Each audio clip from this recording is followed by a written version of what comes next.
అంటే వివేకానంద రెడ్డి గారిని చంపేటువంటి సమయంలో, ఆయన మీద దాడి చేసేటువంటి సమయంలో వీళ్ళు కొన్ని పేపర్ల కోసం వెతికినారు. ఏంటి అమ్మా పేపర్లు? చెప్పు తల్లి, ఏంటి ఆ పేపర్లు? వీళ్ళు ఏ పేపర్ల కోసం వెతికినారు? ఎక్కడన్నా మీకు అవినాష్ రెడ్డి గారి కుటుంబానికి ఎక్కడన్నా ఆస్తి తగాదాలు ఉన్నాయా, గెట్ల తగాదాలు ఉన్నాయా, ఇండ్ల తగాదాలు ఉన్నాయా? చెప్పు, నాకు అర్థం కావడంలా. మరి ఏంటి ఈ పేపర్లు? లోతైన అధ్యయనం చేస్తే ఇవన్నీ నువ్వు చెప్పాలా?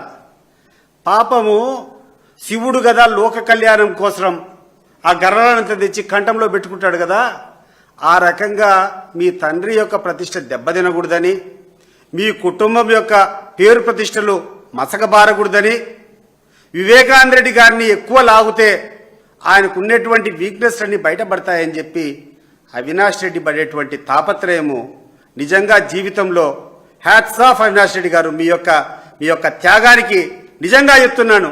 అవినాష్ రెడ్డి గారు పడినటువంటి బాధలు నేను చూశా.